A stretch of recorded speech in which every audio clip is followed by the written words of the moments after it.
morning from a beautiful drive on the 101 North, up through past Seattle and up into the Olympic National Forest. So I'm heading to Olympic National Park. This is my third and final one for Washington, and I think the 9th one on this trip, this leg of the trip.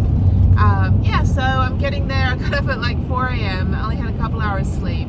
I could have slept all day at that rest area. I had such a good solid sleep, but I could use a few more hours.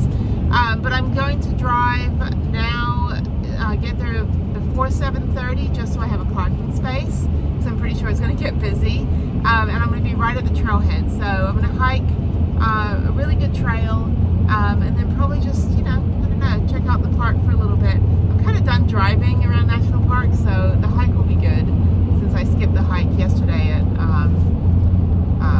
North Cascades, which was thumbs down. Anyway, okay, so I'm almost there. I've been driving for about 3 hours, didn't even stop, and hopefully, hopefully there'll be parking and the visitor center will be open, and this will be good. I'm glad I kind of flipped the parks around. I'm glad I'm not on the other side of the state right now, and that I'm over here, because later today I'm going to head to the Washington and Oregon coast.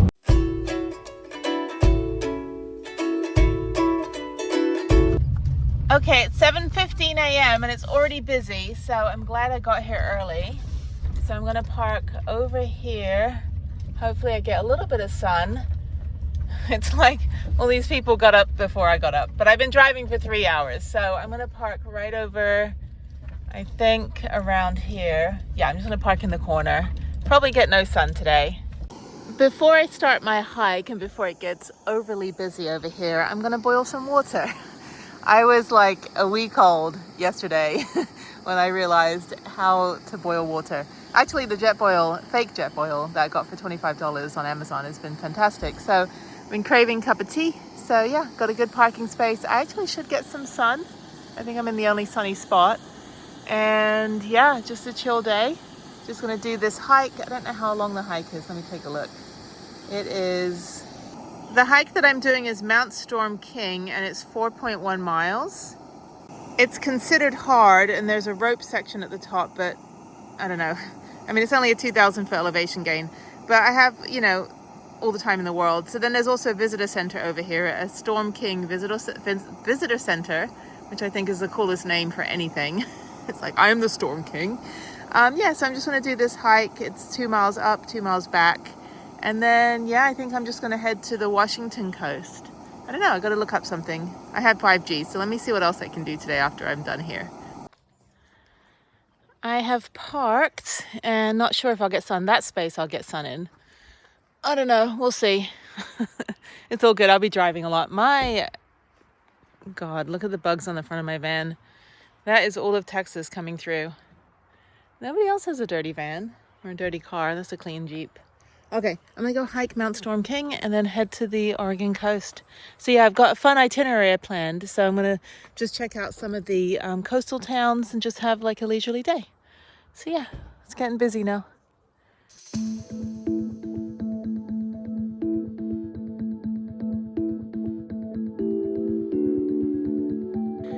So it is cold-ish and it feels really good. So I think Olympic National Park is actually a rainforest. I keep seeing the word rainforest on all the signs, but this is really cool. Look at this. Very, very pretty. It's like being in a jungle. So this should be a pretty easy hike. It gets a little steep, but that's fine. It's actually easier hiking uphill than downhill. Some guy up above me, in front of me, was smoking. Dude, this is a national park. You can't be smoking on the trails, dumbass. The whole trail smells of cigarette smoke now. Jesus Christ. I'm trying to go fast so I can go ahead of them. Oh my God. Oh yeah, now I can smell it. Oh, fuck. Okay, about half a mile up, there'll be a sign for Storm King. There's a trail here. That's not the trail. That's not the trail. This is the trail. So go up. I'm behind the guys now that were smoking. I called the ranger. I was like, you can't do this. National park, dude. I don't care if you're mad at me for calling the ranger. But anyway, it's like, thanks for ruining everything for everybody. You cannot smoke. This is an ecological, masterpiece.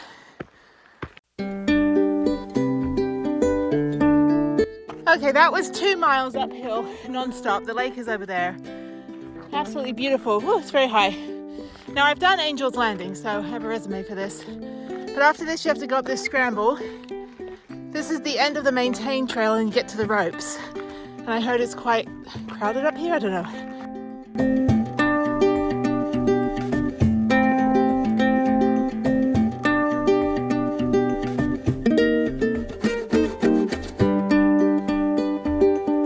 I don't think it matters. I mean, there's like 100 people coming up now, so. Okay, this is the rope section. So there's some knots, and it's very slippery. And there's a couple of ropes, an old rope too, down there. This isn't too hard. You're just holding on and going up. So just very slippery. And I can't imagine when it's too crowded up here. But I guess you have to come down this way too. This is easy. Okay. It actually wasn't such a hard hike after all. Just a little dusty. Okay, so I'm almost at the top. This is actually really not that hard. Oh my God, some guy was like, I was like, hi, excuse me. And I was telling someone else that, you know, I do adventure research for wounded warriors and, you know, disabled veterans and people with PTSD. And the guy next to the guy I was talking to was like, you know, you shouldn't be doing this if you're disabled. And I was like, oh, hell no. Really, bring it. It's like, let's go tell every blind person that skis that they can't ski. Every person with prosthetics that they can't run a marathon. Every person with a lower spine and upper spine disability that they can't go hiking. I was just like, seriously? This is like, holiday weekends are always bring out like the worst, like travelers. You know, it's just like, and he goes, well, I meant from a safety standpoint. I said, really? I am 1,000 times more safe knowing that I am disabled and that my spine does not do what my spine did 18 years ago than I would be if I didn't have a spine disability. I am far more, oh my God. I was like, seriously, I just hiked up here in 1 hour. I passed about 40 people, you know? Oh my God, this is why I do what I do. I told him, I said, that is incredibly ableist to tell somebody that maybe they shouldn't leave their house if they're not 100% able-bodied. Tell that to the guy that rides an adaptive bike down the Angel Fire mountain bike course. The guy has no legs and he rides a 4-wheel bike. And he does more stuff than I could ever do. Seriously, like, that makes my blood boil. Before 9 a.m. That's the second person I've encountered in this last week that has said stuff like, well, you know, disabled people shouldn't do stuff. I'm like, really? Look at me. I look like a dork. But I made it up here in, let me take a look here. Oh, my battery is dying. Crap, I didn't charge my, how did I not charge it? Oh, that sucks. Okay, I'm gonna have to switch to Strava in a minute.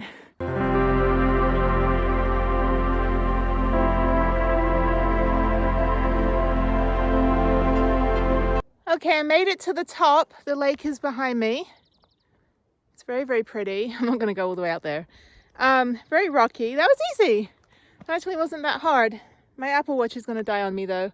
This is beautiful. Definitely worth the hike up here. Now I gotta figure out how to get down when 100 people are coming up. That's the only downside of being faster than everybody, is that they all end up catching up to you and then you have to wait. So uphill has right away, always. So I'll just pop a squat every time someone needs to go by. This is fantastic. Okay, so it is 9:26 and my battery is gonna die soon.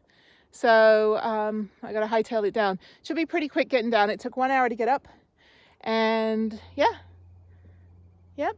Okay, this is the Storm King Mountain. And I stormed the mountain like a king. Actually a queen. Or more like a kissing wench. I don't know what my role would be in the medieval world. Anyway, okay, very pretty. They're hogging the view behind me. I can't really take a picture without them being in it. Let me put my shoulder in the way. Hang on. Damn it, move. Okay, there we go. Yep, they're still there. They're sitting on my shoulder. They're so tiny. Move. I'm just kidding. I'm not going to push anyone off. Can't get a good view of the... Oh, there we go. That's better. Okay. So it's actually pretty fun going downhill. I would suggest bringing gloves. Just makes it a lot easier with the rope burn. But yeah, so you just hold on to all these ropes that go up. Kind of hard to see. The sun's in the wrong place. It is very dusty. that you just grab on. It's just kind of like those adventure courses I did, like in Red River, which I'm wearing a Red River t-shirt. What a coincidence. Oh, shit. Slippy, slippy, slippy, slippy. Yeah, very, very dry. And actually, I've noticed up in Washington, sorry, the sun really is in the wrong place. Up in Washington, there's no, I'll go this way. There's hardly any water in any of the rivers. I don't know what the deal is with that. I thought they had a lot of snow, but I guess they also have a drought up here. But yeah, again, wear gloves because you don't want to get rope burn. You can just slide on down. All right, and uphill has right of way. Maybe we'll go see that jerk again. He's going to tell me I can't do this. Really, sir? Anything else you want to say to me? Because, you know, Scorpio Mama Bear is going to come out in a minute if you tell me again that I can't do this because I have a jacked up spine. This is all I've done for the last at least 3.5 years since COVID is go do adventure stuff. So yeah, so I'm walking backwards blind right now. And make sure no one's coming up. They're holding the rope. Okay, uphill has right away, but if no one's coming up, I will go down. But yeah, so that's basically what it is. This is fun. This is the end of the rope bit here, so I'm gonna put my phone away so I can hold with both hands.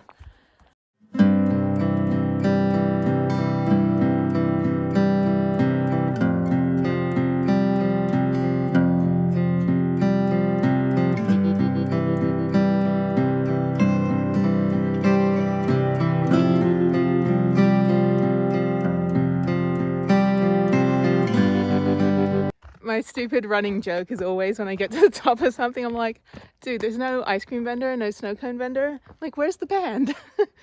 So I always, everyone just looks at me like, they know I just recycle that joke over and over and over again. The only place where I actually saw a band at the top was a guy playing a guitar when I climbed Manitou Incline back in 2021. And I was like, you bring a cello up here. I saw a wedding at the top of the lighthouse one time, and they were walking back in their wedding dress and the bride and groom, and then suddenly the band walks behind them and they're all dressed in like tuxedos, and there's a cello and a big old like tuba. And the wedding party was like, we want a band at the top of the lighthouse, and you have to scramble. I like carried my bike up there when I was in 2020 because I didn't have a bike lock. I cannot imagine bringing a sousaphone up that thing. Anyway, okay, this is good.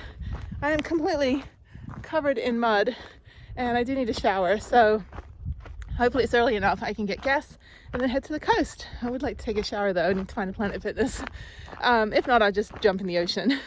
I don't know how the ocean is out here. I know in Texas it's crap and you'll get bitten by a jellyfish and get some kind of CDC recall infection, but okay. Oh shit.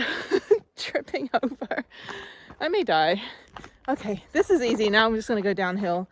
It's just so damn dusty. I did not realize they were having a drought up here in Washington. For some reason I thought it would be like raining. It rains like 9 months of the year in Seattle. That's what it said in Sleepless in Seattle, which is a movie I cry every single time I watch it. So just to let you know, since 1994, since like 9th or 10th grade, I have cried every single time I've watched that movie. And it will never end. It's actually one of my favorite movies. So, okay. All right, actually a lot of movies have been filmed in Oregon. That's when I go to the Oregon coast. Short Circuit, a lot of movies in the 80s. Short Circuit, The Goonies, some other movies. So yeah, they've got like a movie museum that I'm gonna go visit probably tomorrow. And that'll be pretty cool. So that'll be a different episode. So stay tuned. Okay, it's very dry and I'm gonna go back to the van. This is good. I'm glad I took a little break to get a cup of tea. I only had like 5 hours sleep, so I will sleep well tonight and hopefully there'll be somewhere I can boondock. This is gorgeous though. Fantastic hike, Olympic National Park.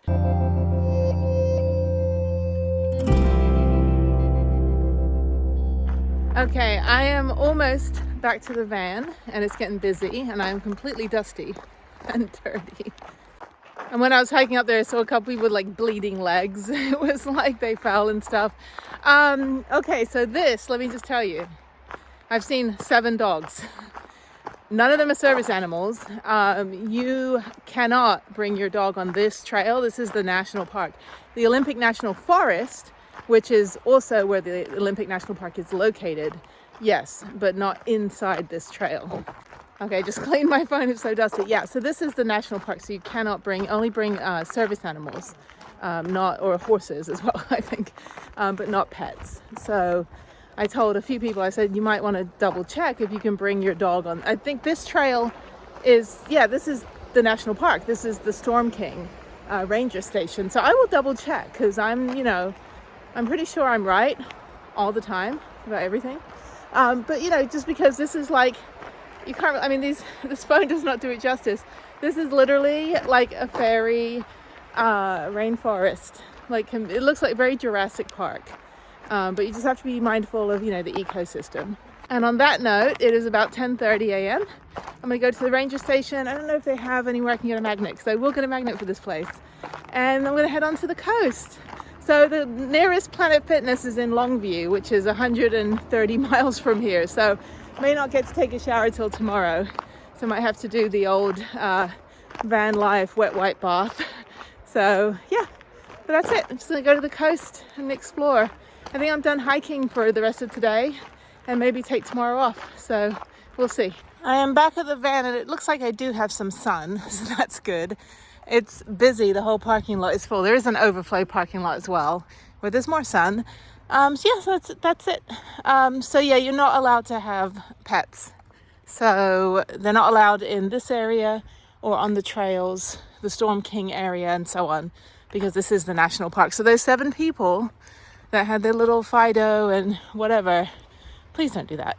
So, okay, so hopefully my battery is charging. I'm getting out of here. I'm gonna have a quick wipe down and then get on the road.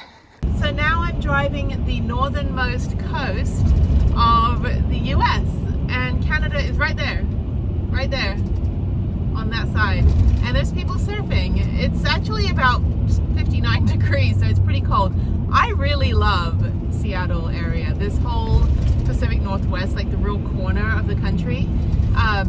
The weather is perfect. I mean, obviously it's been blue skies for the last 2 days or 3 days or so, but yeah, it's just so perfect. And the flowers are beautiful, like all these like beautiful purple flowers. I know nothing about flowers, I know about rocks.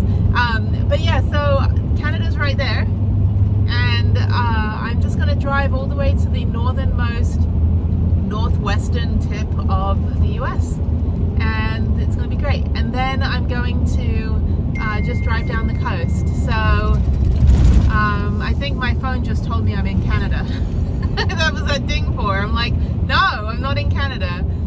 Thankfully, I don't think I was charged roaming when I was down in Arizona. So I've actually driven the entire southern coast, including through southern California because of the snow, in order to get from Yuma, Arizona to San Diego. When Jeff was in the hospital down there, I had to take the, I think it was like the 92 or something. I had to take this very, very, like, very southern road right next to Mexico. And then I've driven all the way the southern part of Arizona near Mexico, including the Coronado National Monument, which is right on the border. And then obviously driving through to Big Bend, that goes right on the border. And you can see all these videos where I'm literally like 10 feet away from Mexico on the Rio Grande. Sorry, I've suddenly gotten onto a really terrible road. So I have been to Canada twice. Once in college in 1998 for a school trip to Quebec City, Montreal, Ottawa, and Toronto. And the second time was in 2019 when I took a bus to Canada from Detroit, just for like the morning to go to Tim Hortons. There are a bunch of potholes on here. Why is this road terrible? I was doing so well and now I've got this crap road. Anyway, so yeah, so I've never been to Canada on the Vancouver end or the British Columbia end. And so eventually, when I drive Prudence to Prudhoe Bay, Prudence all the way to the top of Alaska, maybe next year or the year after in the summer, to go to those, well, to go to whatever national parks I can drive to. I think I have to fly to the other ones. There's 8 national parks in Alaska, but I would like to do the Dalton Highway. Oh, I'm back on the road again. And so, yeah, so I would like to explore British Columbia. A lot of people just breeze through and they do the Dalton Highway, they turn around and go back on the Pan American, but I would actually like to spend quite a significant amount of time exploring that part of Canada. I hear it's beautiful, and plus Vancouver and everything. So anyway, this horrible road. So yeah, so this is gonna just be 2.5 days, I think, of just exploring the Oregon and northern Washington coast.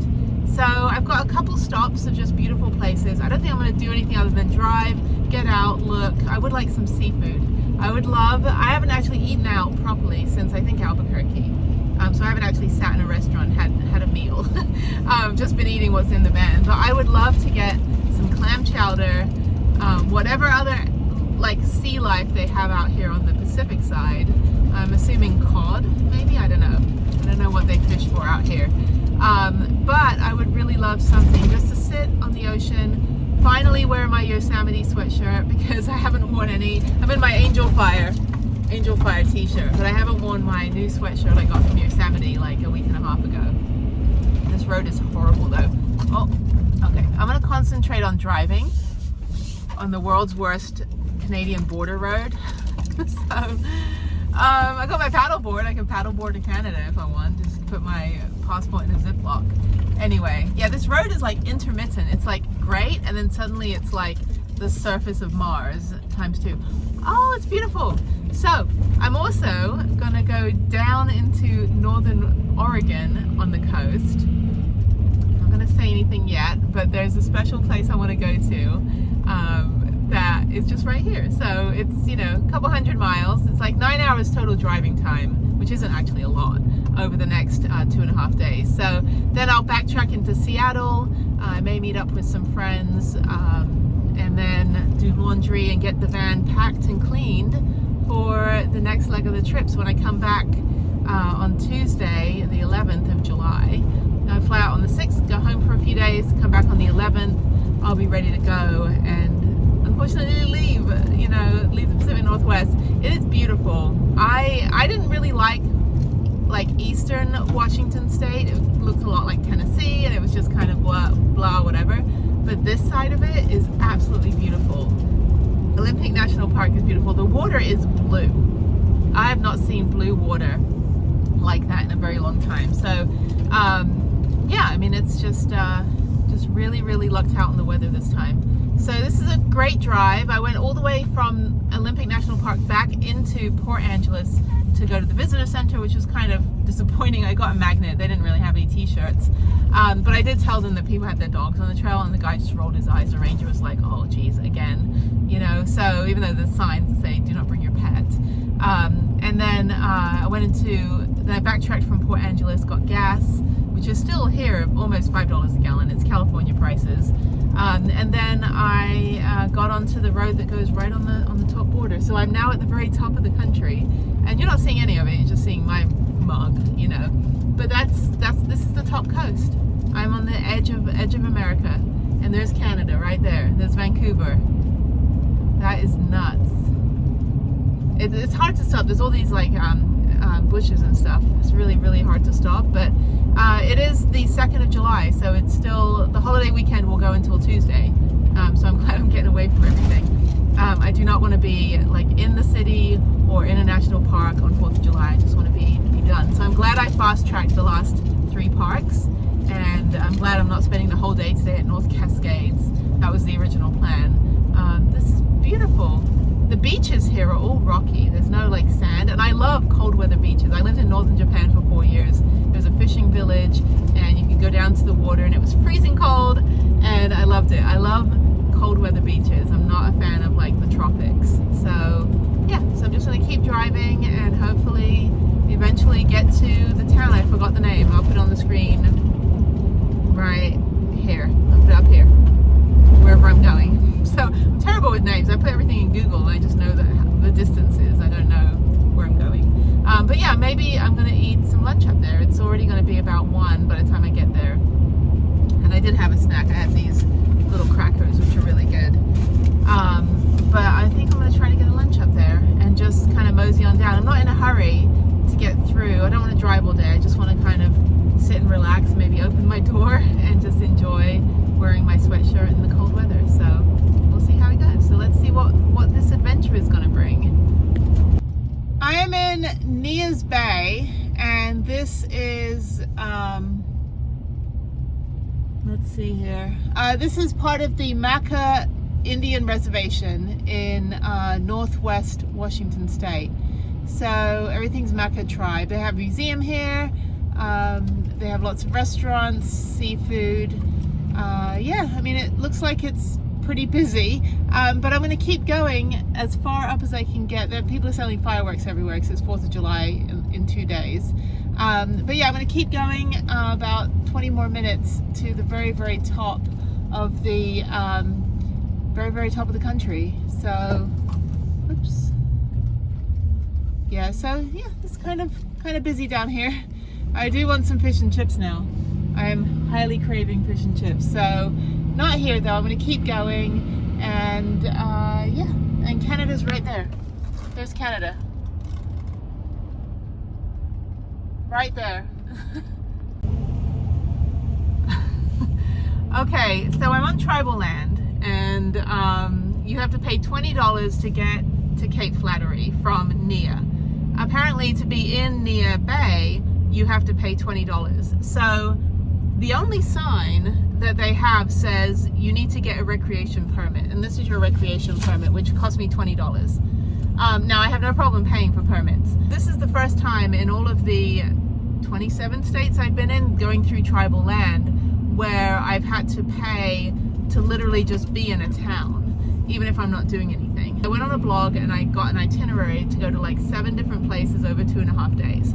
And the blog, and this is why I do my travel research, I'm actually kind of annoyed at the blog that I read, because they said, oh yeah, go to Cape Flattery, go to here, go to here, go to here. But what the blog doesn't say is that in order to even get to Cape Flattery, even if you just want to drive your van in, snap a picture out your window and leave, which was my intention, and then just keep heading down the coast, that you have to stop like 5 miles before you get to the coast, because it is tribal land. Although I've been in tribal land since the Olympic National Park. And so I told the guy, I said, so at what point does the boundary start where you have to pay $20? Because I had a national park pass, which gets me into the national park, which is also part of it on tribal land. And so he was just like, he goes, I said, how many times a day do are people just completely confused? And he said, I'm pretty annoyed by now because everybody is coming in here and nobody has paid for the permit 30 signs back. Like literally 10 miles back is where everyone is supposed to stop and pay for a permit. And so I said to him, I said, so everybody basically, I said, I was just following the cars. I saw fish hatchery, fish and chips, espresso, like those are the signs I saw. And I saw those recreation signs, but I'm like, I'm not doing anything recreationally. I'm not getting out of my van to like go run or hike or do anything. I did that this morning. Sorry, my ears are popping. And so I suggested maybe change the sign and say like, period, to be in Nia's Bay and go up to Cape Flattery, you have to pay $20 to get on tribal land. I said, no one has a problem with paying $20 to get on tribal land. I'm all for that. I respect the tribal communities, the native communities. I worked with Agua Caliente 20 years ago. We built their tribal center when I worked for an architect. Like I told him, I said, I have full respect. I've been all over. I've been through Navajo Nation, and the only place in Navajo Nation that you have to pay to be on Navajo Nation land is if you go to like their tourist stuff, like Four Corners, which I was at in a different video, Antelope Canyon, the same thing. But if you're just driving through, I've never, ever in any of the tribal land I've been on had to pay to get into tribal land after I've been in tribal land for 10 miles. So this poor guy, I was just like, dude, I'm sorry. Like, he gave me a map and everything. So now I have this permit, which is great. And everybody has everyone coming this way has the permit as well. But it was just like all these people, and there was probably about 20 cars, there's about 20 cars behind me, and not a single one of them has an orange thing. And so this poor guy has to basically, recite the same thing of you can either pay or leave. And he seemed pretty pissed. He seemed pretty upset and angry. I said, I understand, but nobody's disrespecting the tribal land. It's just that these little, like, caution, whatever they are, like little folded wooden signs that say get your recreation permit. It's like, I tried to tell him, I'm like, the only time I get a recreation permit is if I'm doing something. And he goes, well, isn't taking a picture recreation? I said, I don't think so. I mean, taking a picture with my phone is like not what I would consider recreation as a, you know, travel researcher, as an active outdoor enthusiast. Like if I was to go hiking, I would get a permit for hiking. So I, you know, I'll obviously, you know, tell everybody, I'm telling you guys, if you do come to the northernmost western tip of the country, and you have driven all the way through Nears Bay, you should probably, he said it was 9 miles back is where everyone is supposed to get their permit. And so his checkpoint, and I'm just going down this beautiful road, by the way, and it's really pretty up here. It's really, really pretty. The prettiest, like, non-desert, I've only ever seen desert tribal land, but this is really, really beautiful up here. But the thing is, I told the guy, I said, look, I said, for outsiders that are not familiar with the tribal rules and you know, because the tribal, they have their own president, they have their own government, you know, they're autonomous nations. This is their land, their sacred tribal land. And I said, like, Navajo Nation, I've been there, and that is sacred land. Like, you're not allowed to take video, you got to get permits to do that. But, you know, so there's no, and I said, look, nobody has a problem with paying you $20 to come on the land. None of us, none of the 15 cars behind me probably saw any of those signs or even assumed, because a lot of people are just coming in and doing the drive, you know, it's a Sunday drive, go take a picture at the top of the country, turn around and leave. So, but yeah, he was just like, he seemed like he was just annoyed. Everyone's got a yellow tag, or an orange tag rather. I just, and it's actually really, really busy up here. But you figure this guy's got to say the same story to, there's probably about 200 cars up here right now. And that's 200 cars paying $20 each. And I just, you know, I assume, oh, there's a hiking trail up here, okay. I assume that he's just, you know, got to repeat the same thing over and over again 500,000 times. I can see why he's pissed. Okay, so there's a trail to the Cape Flattery. And there's nowhere to park. Yeah, but I'm not going to waste my time up here. This is a holiday weekend. I would come back here. I'll definitely come back. It's a beautiful drive. I'll definitely come back in the future, but I'm not gonna stay here right now. Yeah, this is crazy. I'm gonna go up and turn around. So I need to turn around, and there's all these people. I gotta figure out how to turn. I don't know if they're gonna move out the way from me. Why is he backing up? Like, all these cars. There's zero room. I don't know why this person is backing up, but I'm not going to be able to turn around if they're... Hang on.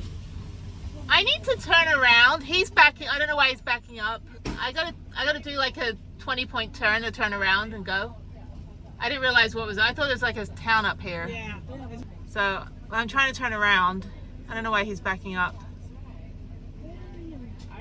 So there's just a trail? There's nothing else up here? That's it. It's just the trailhead. Okay. Yeah. Okay, I'm getting out of here. This is like when I went to the Hollywood sign, like Griffith Park. Yeah, there's no way. Even if I park parallel, somebody always gets way too close. And I got the bikes on the back now. So I'm basically a full-length sprinter. Okay, let's see if I can get in here. Are they gonna go by? I swear, I do not understand sometimes. Again, like on a holiday weekend, you get people that like, it's just a lot of non-travel people that can only get like this amount of time off, like 3 days. I blame corporate America. I mean, I wish corporate America would actually, you know, I should hike though. I should park down here and actually do something. But it is 1:59. I will be back up this way, I promise, when I drive to Alaska. And I wish there was a ferry or something. I can just get away from all this road stuff. Okay. Well, that was a learning experience. Never want to do that again. No, anyway, so like I said, respect the tribal land, but know that when you read stuff online, they're not going to tell you information like where to get a permit. So anyway, enough of that. So yes, come here and enjoy the view. Pay the $20. Get yelled at by the guy for not paying $20 9 miles back. It's all good. It really is.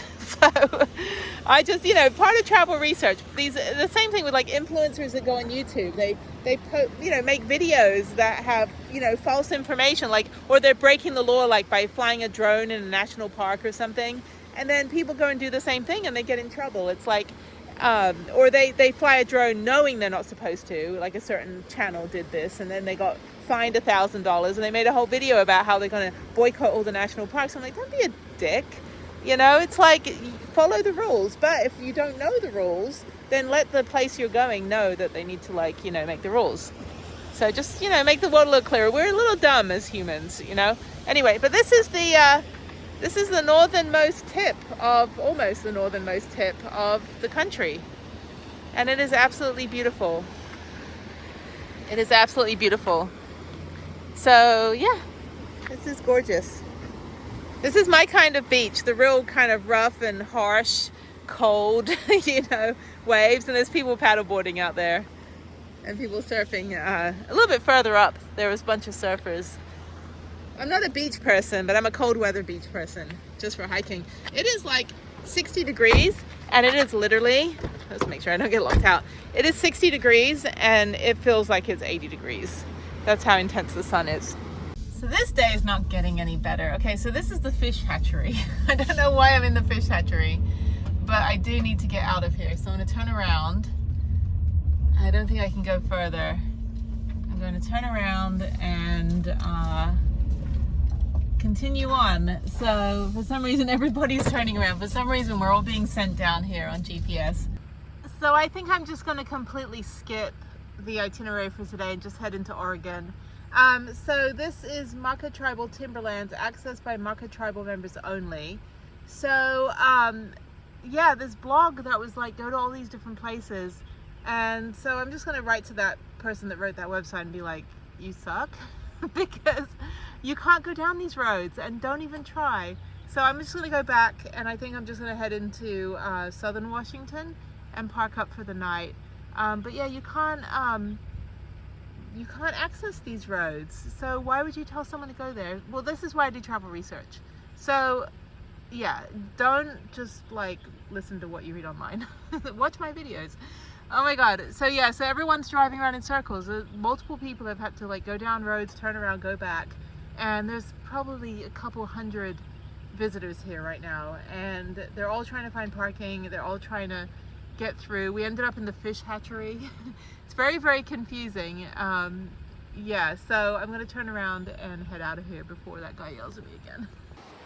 Right over there is Canada. That is beautiful. Yeah, I would suggest, oh, by the way, the permit goes until the whole of 2023. So now that I figured this out, so GPS was taking me on roads that you can't actually go on unless you're a tribal member. The other thing is that I looked it up. So tribal land, tribal law in each state, tribal law and federal law apply on tribal land. Tribal law replaces state law. So for example, like if gambling is illegal in a state, it's legal on an Indian reservation, like place like California, things like that. So you can have a casino on Indian reservation, but you wouldn't be able to have a casino outside of the Indian reservation in that state. So the thing is though, is as a visitor to tribal land, again, the state law does not apply on the tribal land, but your federal rights, you don't leave them at the doorstep when you come onto native tribal land. So for example, your civil rights, your disability rights, your protected rights, things like that, absolutely respect the land, but you don't leave your rights at the doorstep. So they can't discriminate and say, well, we're not going to let you in because you're gay or because, you know, no, federal law still applies on tribal land. So the reason that state law doesn't apply is so that the tribes can be fully autonomous within the states that they're in. Now, Navajo Nation covers 4 different states. It's massive. It's the biggest reservation in the country. So they can do what they want on a state level, but they cover 4 different states. So really it doesn't apply, like the state law it doesn't matter because you have no state law on tribal land, but you have federal law. Oh my god, I totally sneezed. Okay. So yeah, it's been a learning experience. I just want to make sure you guys have the right information so you can enjoy the beauty. But that is kind of cool. There's Canada. right over there. It looks really cold. It is cold outside, but I'm gonna head on. I've got 2-hour drive. I'm just gonna get out of here and go toward the central Washington coast, and I think I'll be out of tribal land after that. But yeah, it's really big. If you look here on this map, you can see how vast the Maka tribe is, and they have their own alphabet and all of that. It's really cool. So yeah, so I was all the way up here in Cape Flattery. There was no parking, so I couldn't hike, but I will come back since I have until, you know, the end of the year to use this. So I will definitely come back up here when it's not like a holiday weekend. And yeah, so then this is like what they call the recreational permit map. So it just means just being here, even if you're not going to do anything, you're still recreating. So I'm going to go, I went down to Shishi Trailhead, ended up in the hatchery, and then you can't actually go the back way to the next place. So that's why I'm backtracking this way and then getting back on the 101.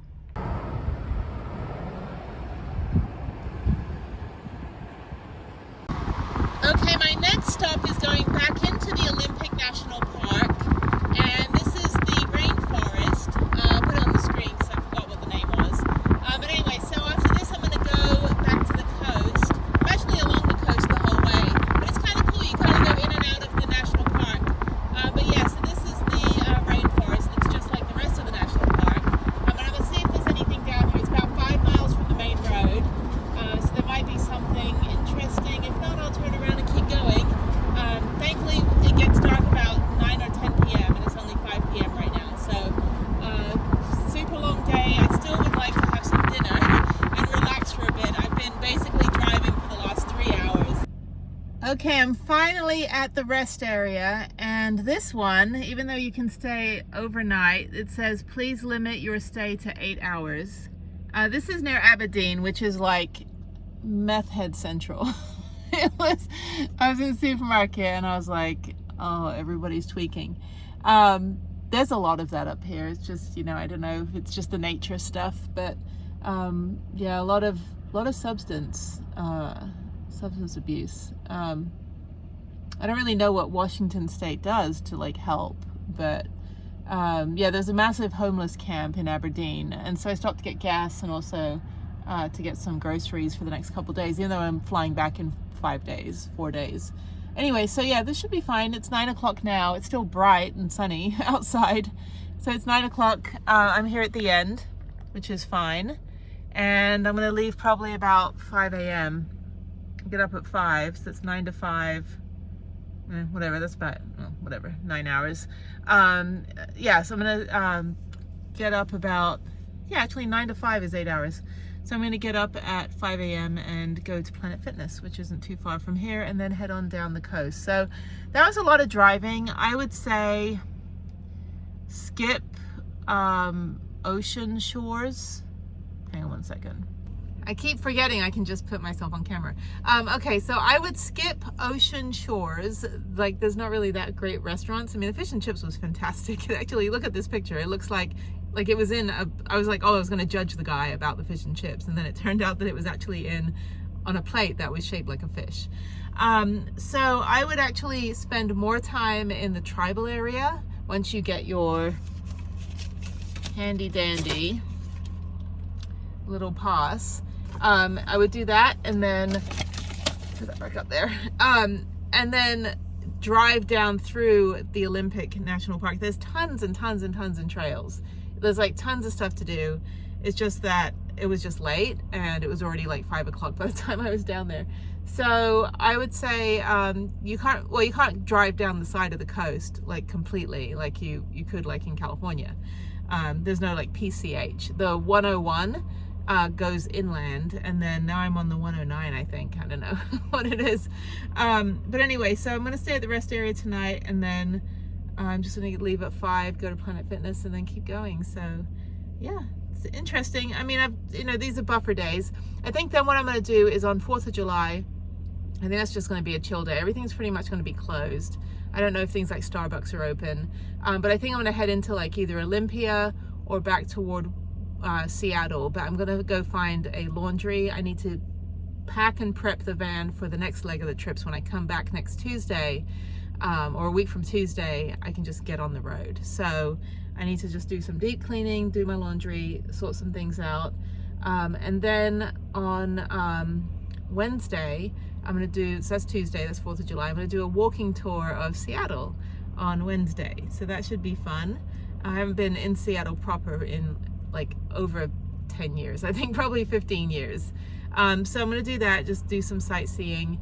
And yeah, then Thursday late morning, well, I'll take a shower in the morning Thursday, late morning I will take the van to the airport, and then I'll just hang out at the airport until my flight. So yeah, so that's kind of the rest of my week. So yeah, I got through 10 national parks in 2 weeks in 8 states. So that was the biggest bulk of my trip. The next trips are going to be pretty easy. I'm going to take a little bit longer time to get through because I have to go through a lot further, and I don't want to just like waste gas and drive. If I'm going to be paying for gas, I might as well stop along the way. So we'll figure it out. But anyway, so I'm going to go, yeah, just going to rest up, and I want a cup of tea, but I don't really have a way to, it's cold outside, so I don't have a way to boil my jet boil. There's like a little like seating area over there I could sit on, but I don't want to use the jet boil inside the van, so I'll set fire to the van. And I do have a kettle that I could probably use, so maybe I'll use that and just boil water. It just takes so long. Or maybe I'll just go to bed